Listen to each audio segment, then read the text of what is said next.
Oke, baiklah. Sebelumnya, Assalamualaikum warahmatullahi wabarakatuh. Eh, Waalaikumsalam Salam warahmatullahi warahmatullahi wabarakatuh. wabarakatuh.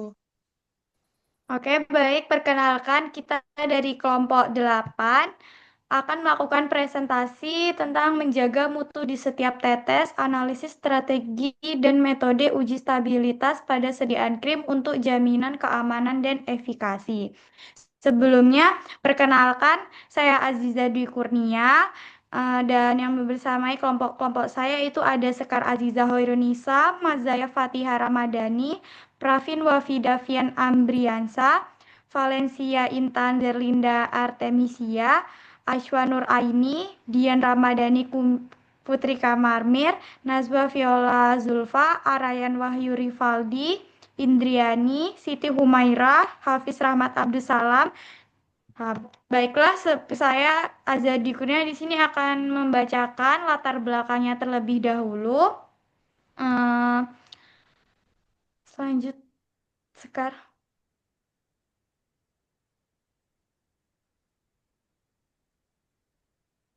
Sekar lanjut. Udah. Baik, latar belakang dari makalah kita, PPT kita yaitu sediaan krim adalah bentuk semi padat yang dominan dalam formulasi karena kemudahan aplikasi dan efektivitas penghantaran zat aktif ke kulit. Namun, kualitas dan efektivitas krim sangat rentan terhadap isu stabilitas fisik, kimia, dan mikrobiologis. Ketidakstabilan, seperti pemisahan fase atau perubahan konsistensi, dapat mengurangi efektivitas terapi dan menimbulkan risiko keamanan bagi pengguna. Oleh karena itu, uji stabilitas menjadi proses fundamental dalam industri farmasi. Tujuannya adalah memastikan produk tetap aman, efektif, dan bermutu konsisten selama masa simpan, serta memungkinkan penetapan masa simpan atau kadaluarsa dan kondisi penyimpanan ideal produk. Baiklah, selanjutnya slide yang kedua akan dijelaskan oleh Mazaya Fatihah Ramadhani. Next, Kar.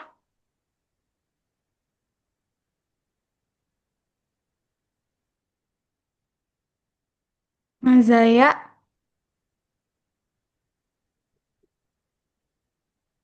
mana Mazaya? Oke, eh, karena koneksi Mazaya terputus-putus, jadi akan rumusan masalahnya akan dibacakan oleh Pravin.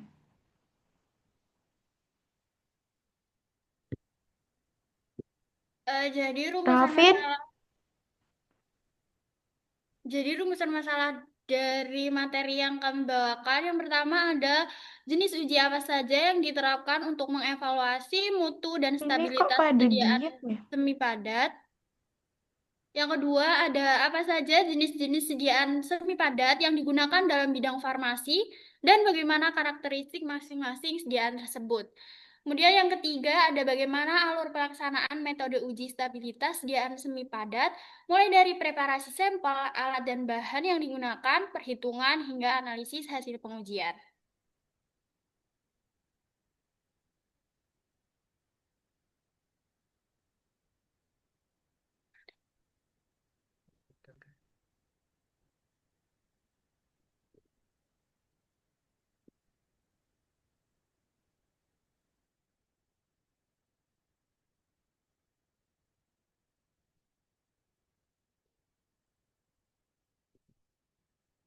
Selanjutnya, Baik, selanjutnya yaitu tujuan penelitian yang akan dijelaskan oleh Mazaya.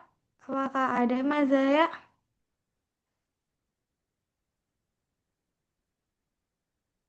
Baik, jika Mazaya belum on mic, jadi dilanjutkan, silahkan dijelaskan kepada Valencia Intan. Baik, di sini tujuan penelitiannya yang pertama ada mengidentifikasi dan mendeskripsikan berbagai jenis metode uji yang diterapkan untuk mengevaluasi mutu dan stabilitas fisik, kimia, serta mikrobiologis sediaan semi padat yaitu krim. Yang kedua, mengklasifikasikan jenis-jenis sediaan semi padat dalam bidang farmasi beserta karakteristik, keunggulan, dan kelemahan masing-masing sediaan.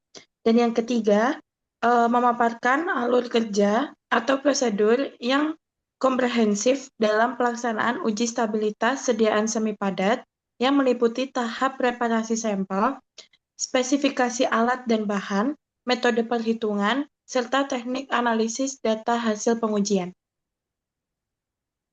Baik, terima kasih Valencia. Kemudian slide selanjutnya yaitu manfaat. Silakan kepada Mazaya. Oke, baik lanjut silakan kepada Ashwa. Lalu selanjutnya adalah manfaat penelitian. Adapun manfaat yang diharapkan dari penulisan penelitian ini adalah yang pertama itu dapat menjadi sumber referensi dan juga literatur tambahan yang memperkaya ilmu farmasi khususnya dalam bidang teknologi, sediaan semi padat dan evaluasi stabilitas sediaan. Lalu yang kedua yaitu dapat dijadikan sebagai pedoman atau pertimbangan dalam merancang dan melaksanakan program uji stabilitas sediaan krim. Lalu yang ketiga yaitu memberikan panduan praktis dalam memahami prinsip, metode, dan interpretasi hasil uji stabilitas sediaan semi padat yang dapat diterapkan dalam pengembangan formulasi baru, kontrol kualitas, dan penelitian lebih lanjut. Oke, baik terima kasih Ashwa. Selanjutnya yaitu metode uji stabilitas.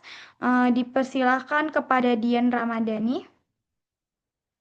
Oke, baik. Selanjutnya ada metode uji stabilitas, di mana yang pertama ada uji penyimpanan jangka panjang. Jadi pada penyimpanan kondisi normal sekitar 3-6 bulan untuk memantau perubahan fisik, kimia, dan juga kadar zat aktif. Kemudian ada juga perlakuan ekstrem, di mana pengujian pada kondisi suhu dan kelembapan tinggi atau stress testing untuk memprediksi ketahanan sediaan terhadap lingkungan yang buruk. Kemudian yang kedua ada uji fisik meliputi pengamatan visual, di mana pemeriksaan berkala terhadap homogenitas, warna, dan juga tekstur. Kemudian ada viskositas, di mana dia pengukuran kekentalan menggunakan viskometer, perubahan viskositas mengindikasikan masalah formulasi. Kemudian yang ketiga ada uji kimia, di mana yang pertama ada analisis pH untuk untuk memantau stabilitas dan minimalkan potensi iritasi kulit. Kemudian ada juga uji aktivitas zat aktif, di mana penilaian kadar zat aktif secara berkala untuk mendeteksi degradasi atau penurunan efikasi. Kemudian yang keempat ada uji mikrobiologi, di mana dia meliputi uji kontaminasi untuk pengujian periodik untuk memastikan sediaan bebas dari bakteri, jamur, dan mikroba berbahaya, serta menjamin keamanan produk. Oke, baik. Terima kasih, Dian. Slide selanjutnya yaitu jenis sediaan yang akan dijelaskan kepada Nazwa. Silahkan, Nazwa.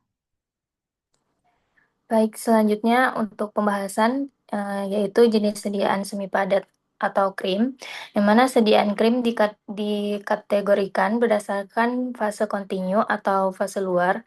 Yang pertama itu krim oil and water. Ada karakteristiknya, yang mana fase air dominan, lebih ringan, dan cepat diserap.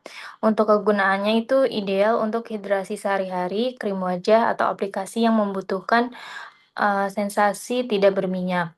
Yang kedua itu ada cream water in oil.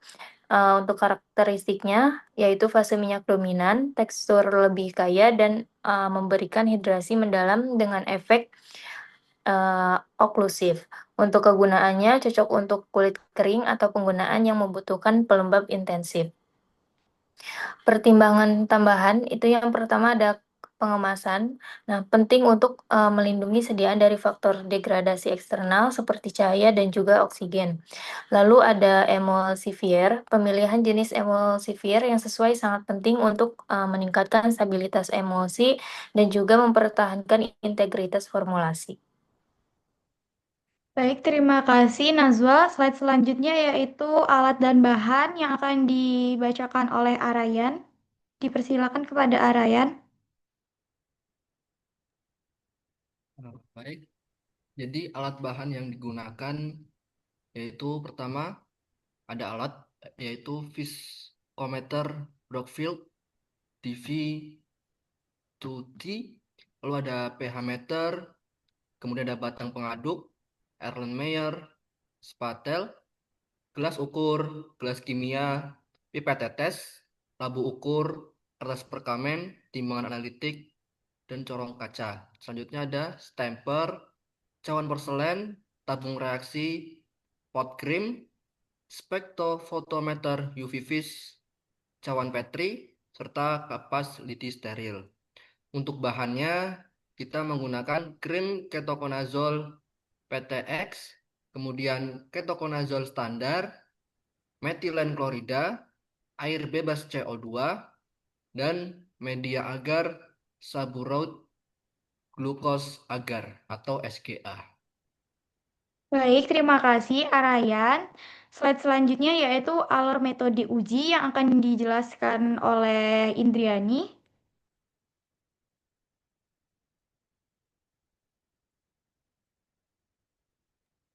Baik, terima kasih. Saya akan membahas terkait alur metode uji stabilitas. Yang pertama adalah penyimpanan sampel. Sampel disimpan di suhu 30 derajat Celcius dan terhindar dari cahaya matahari. Parameter diperiksa di bulan ke-24, 30, 36, dan juga pada bulan ke-42. Adapun uji viskositas, pada uji viskositas, krim dimasukkan ke beaker 100 ml. Kemudian spindle dipasang, lalu alat dijalankan hingga angka stabil muncul dan angka dicatat sebagai viskositas. Selanjutnya adalah uji organoleptik. Pada uji ini, krim diamati warna, bau, dan juga bentuknya. Kemudian dioleskan ke kaca objek untuk melihat homogenitas. Selanjutnya adalah uji pH. Nah, uji pH ini dilakukan dengan 1 gram krim diencerkan dalam 10 ml Aquades. Lalu elektroda pH meter dicelupkan dan nilai pH dicatat. Adapun uji kadar zat aktif yaitu pelarutan standar dan sampel dalam metilen klorida, lalu disonikasi sampel selama 15 menit dan diencerkan kemudian scanning UV vis. Selanjutnya adalah uji aktivitas mikroba, meliputi media SGA dituangkan ke cawan, lalu Candida albicans dioleskan, kemudian disk berisi krim ditempatkan, lalu diinkubasi selama 24 jam, kemudian ukur diameter zona hambat. Oke, baik, terima kasih Indriani. Selanjutnya yaitu cara perhitungan yang akan dijelaskan oleh Siti Humaira. Kepada Siti Humaira dipersilakan. Oke, baik. Siti Humaira jika tidak ada akan dijelaskan oleh Hafiz Rahmat. Dipersilakan Hafiz. Baik, terima kasih. Di sini saya melanjutkan terkait cara perhitungan. Jadi untuk stabilitas krim dinilai dengan memantau pH, viskositas atau kekentalan, kemudian homogenitas, dan juga kadar zat aktif selama penyimpanan. Perubahan dihitung dengan rumus sederhana seperti persentase delta mu dan analisis kinetika T90. Model Arrhenius digunakan untuk memprediksi umur simpan. Uji organoleptik dan mikroba juga dilakukan. Kemudian hasil akhirnya menunjukkan apakah krim stabil secara fisik dan kimia. Terima kasih. Oke, baik. Terima kasih Hafiz Rahmat. Dari slide yang telah kita bahas, dapat disimpulkan bahwa uji stabilitas krim dilakukan untuk memastikan kualitas dan keamanan produk selama penyimpanan. Melalui pengujian fisik, kimia, dan mikrobiologi, serta analisis kinetika dan model Arrhenius, dapat diketahui perubahan yang terjadi dan ditentukan umur simpan krim. Secara keseluruhan, metode uji ini memastikan krim tetap stabil dan efektif hingga akhir masa simpannya. Dari PPT yang telah kita buat ini, berikut kami lampirkan referensinya. Baik, terima kasih. Sebelumnya saya ucapkan kepada rekan-rekan atas penjelasan yang telah dipaparkan. Saya sebagai moderator minta maaf atas kurang dan lebihnya. Saya akhiri. Wassalamualaikum warahmatullahi wabarakatuh.